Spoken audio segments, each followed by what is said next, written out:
A whole bunch of kids born at 5.5 months survive, 34%. That's stupid to say it's not a baby at 7 months development. Maybe you heard about the woman that had surgery on her baby before it was born. They cut the mother open, cut the uterus open. The 5-month-old baby, 5 months in development, reached out and grabbed the doctor's finger. It's not a baby, huh? If it's not a human being, what kind of being is it? If it's not alive, why is it growing? Why do they keep that in the textbooks? Well, that's the only way to justify abortion.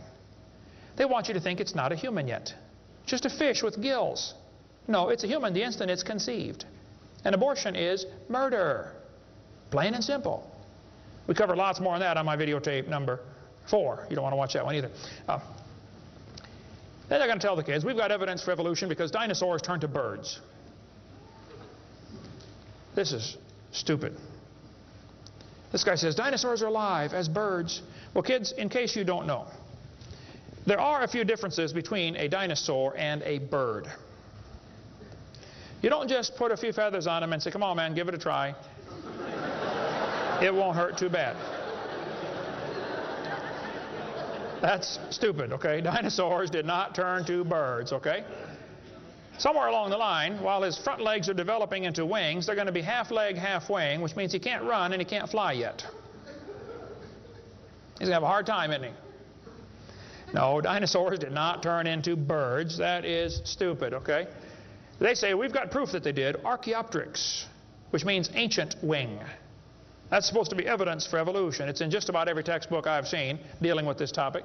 Archaeopteryx is supposed to be evidence. Here's a 1999 textbook. Now, Archaeopteryx was proven to be a fraud in 1986. So this author is 13 years behind the time.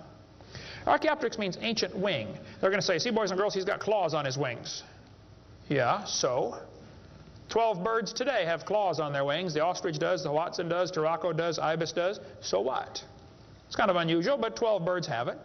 They're going to say, well, he's got teeth in his beak. That proves he's got a reptilian feature. Well, now, wait a minute. Some reptiles have teeth, some don't. Some mammals have teeth, some don't. Some fish have teeth, some don't. Some of you have teeth, some don't. Okay? That doesn't prove a thing, all right? Alan Fiducia is considered one of the world's experts on birds. He believes in evolution. University of Chapel Hill, North Carolina, Chapel Hill. He said, paleontologists have tried to turn Archaeopteryx into an earthbound feathered dinosaur, but it's not. It's a bird, a perching bird, and no amount of paleo-babble is going to change that. It's a bird. By the way, even by their twisted thinking, birds are found in layers lower than Archaeopteryx. If you find fully formed birds in rock that you think is 130 million years old, then Archaeopteryx at 65 million years old cannot be a missing link, can it? Because birds were already here. Even with their dumb geologic column, it doesn't work. We cover lots more on that on video 4. They say bird feathers evolved from scales. Well, that's stupid. In the first place, they come from different genes on the chromosome, okay? Developed totally different. A scale is a hard wrinkle in the skin. They attach to the skin very differently. Feathers are incredibly complex, folks. Unbelievably complicated. They're both made from the same protein, keratin, and that's where the similarity stops. So what? Battleships and forks are both made of iron. Doesn't prove they both evolved from a tin can. Proves the engineers using the same material for different functions. And God used keratin for fingernails and hair and scales and feathers. So, same designer, that's what it proves. A lot more on the bird evolution in the book Icons if you want to get that. Then they tell the kids about the peppered moth. Yes, boys and girls, somebody in England went around and counted the moths on the trees. Must have been a government project. They discovered it's 95% light moths and 5% black. Well, so the story goes, they burn coal in the factories, the trees turn black, and the moths changed to black moths. Because when they counted them again, they said they found 95% black and 5% light. Actually, the whole story is a lie. It never happened. After 40 years of watching, they found 2 moths on the trees. 2 total out of 40 years. So they glued dead moths to the tree to take a picture for your kid's textbook. Then he wanted to get a picture of a bird eating a moth. So he put some moths in the refrigerator to calm them down so they got nearly frozen. Then he put them on the tree and they couldn't even hang on to the tree. So he warmed them up on the hood of his car. Put them out there on the tree, and the moth is staggering around trying to warm up, you know, and a bird ate one. He got a picture. Wow, proof of evolution. It's a lie. Didn't happen. Even if it were true, dark moths and light moths were there at the beginning, and dark moths and light moths were there at the end. The ratio of population might have shifted, but the story wasn't true. So, doesn't prove anything. That's stupid. That's not evidence for evolution. They tell the kids, we've got vestigial structures. Now, a vestigial structure is something you don't need anymore. They'll say, boys and girls, you have an appendix that you don't need anymore. That's a vestigial structure. That's proof of evolution. Well, excuse me, you do need your appendix, okay? That is stupid. The appendix is part of your immune system. If your appendix is taken out, you can still live, okay? But it increases your susceptibility to quite a few diseases. You could live without both your legs and both your arms and both your eyes also. That doesn't prove you don't need them. Does it? There are no vestigial organs. And even if there were, that would be the opposite of evolution. That's losing, not gaining. This textbook says, boys and girls, whales, and many organisms here, like a whale, retain traces of their evolutionary history. For example, the whale retains pelvic and leg bones as useless vestiges. I'm sorry, that's not true. This one says, just imagine whales walking around. It's true. These little bones right there is what they're talking about. Just imagine him walking around. I can see it now, can't you? All you need is a good imagination and some LSD, and you'll be able to see that whale walking in real life. This textbook says, the whale's pelvis is evidence of its evolution from four-legged, land-dwelling mammals. Well, that is stupid, okay? Those bones in the whale's abdomen are essential to hold muscles that support the reproductive system. Without those bones and those special muscles, the whales cannot reproduce. This has nothing to do with walking on land. It has to do with getting more baby whales. So the author that wrote this is either ignorant of his whale anatomy and should not be writing a book about it, or he's a liar trying to push a theory off on our kids. Here, this one says, whales once lived on land. Whales were not always sea dwellers. Modern whales show skeletal evidence of previous existence on dry land. Buried deep in a whale's hip muscles are two small bones, all that is left of the whale's pelvis and hind legs. That's stupid. The male and female bones are very different on whales. Check your whale anatomy and tear that page out of your book. Has no business being in there. This textbook says, humans have a tailbone at the end of the spine that is of no apparent use. I was debating a guy in North Alabama. He was the president of the North Alabama Atheist Association or something like that. He got up and he said, folks, we've got evidence for evolution. Humans have a tailbone they no longer need. When it was my turn, I got up and I said, Mr. Patterson, I taught biology and anatomy.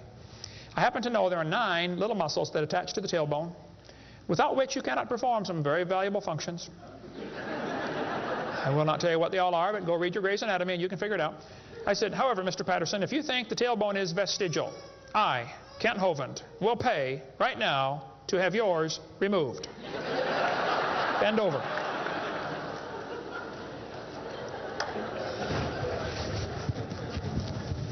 That is stupid, folks. The tailbone is not vestigial. This one says, the coccyx, that's the tailbone, the small bone at the end of the human vertebral column, has no present function and is thought to be the remainder of bones that once occupied the long tail of a tree-living ancestor. I was taught when I went to school, man used to have a tail, but he lost it because he didn't need it. I thought, didn't need it? Have you ever thought how handy a tail would be? Have you ever come to the door with 2 sacks of groceries? Wouldn't that be nice, man, to be able to grab that door and walk right around and get in? Lost it because we didn't need it. Man, you could drive the car and tune the radio knob and hold a Coke at the same time. We're going to tell the kids that lobe-finned fish show evolution. Yes, boys and girls, during the Devonian period, 410 million years ago, there were fish with lobe fins. What that means is a short arm and then the fin grows. Well, that's stupid, okay? The lobe-finned fish are still alive. They're called the coelacanth. And when they found the first coelacanth in 1938, first people didn't believe it. They said it can't be true because they died millions of years ago. When they finally proved, yes, they're still here, all they said was, wow, they survived for millions of years. Never dawned on them to maybe question the whole theory. Never dawned on them. When Dr. Roy Mackal went to Africa and did expeditions on dinosaurs still alive in the African swamp. University of Chicago microbiology professor Dr. Roy Mackal wrote this book. He went over there twice, interviewed folks who've seen living dinosaurs.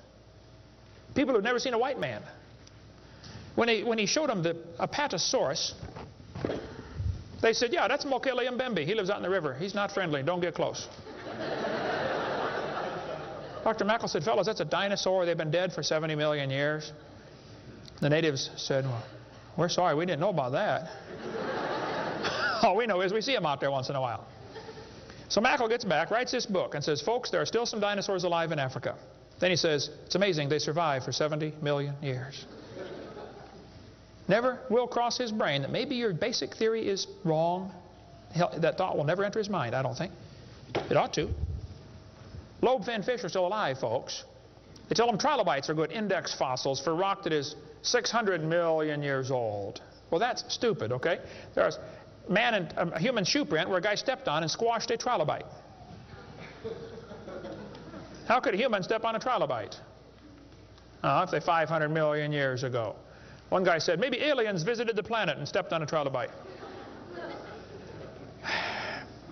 Trilobite had the most sophisticated eye ever found in nature. It's one of the first animals to evolve, and it's already got the most complex eyeball. I don't think so. The whole thing about index fossils is stupid, okay? There aren't any index fossils. The graptolites are the index fossil for 410 million year old rock, and yet they're still alive right now in the South Pacific. They tell the kids the dinosaurs are index fossils for 70 million year old rock. Folks, dinosaur blood was found inside the bone. Don't you think it's going to decay in less than 70 million years? There's enormous evidence that man and dinosaurs have always lived together. We covered that for 2.5 hours on video number 3 of our Blue series of tapes. Gene Thomas, missionary friend of mine, was in the Congo swamp for 42 years as a missionary. He said, I had 2 pygmies in my church that killed and ate one. Yes, dinosaurs are still alive.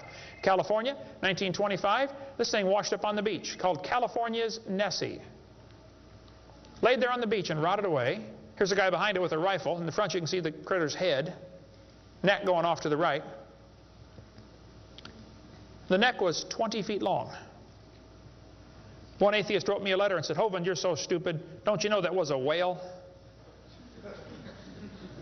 Show me any neck on a whale, would you please? No, I think dinosaurs have always lived with man. They were called dragons for most of history. People killed most of them. There could be a few still around. It wouldn't affect me at all, okay? I don't think there's a lot of them, but there could be a few still out there. They changed the name in 1841 to dinosaur. That's all that happened. And man exterminated most of them. They're mentioned in the Bible. We cover all that in video number 3. They're going to tell the kids, we've got evidence for evolution. It works by natural selection. Well, yeah, natural selection works, but see, evolution is based on 2 faulty assumptions. Number 1, they say mutations make something new. That's never been observed. And natural selection makes it survive. That's never been observed. That sounds good theoretically, but it's never been observed. Mutations happen, there's no question, okay? Thousands and thousands of mutations happen. But even guys like Pierre Gross will say, no matter how numerous they may be, mutations do not produce any kind of evolution. They're only scrambling existing information. They're not adding anything new. Here's a 5-legged bull. That's a mutant. There's no new information added. Doesn't the bull already have the gene code to make a leg? You just built one in the wrong place, that's all. This is not new information. This is scrambled information. That's not new. Here's a short-legged sheep. He's the first one the wolf is going to catch. Go, boys, go. Here comes the wolf. Herman didn't make it. Here's a 2-headed turtle. That's a mutant. Not ninja, but he's mutant. He's going to freeze first winter. Nobody makes a double-neck turtleneck sweater. I've never seen one. I've been looking.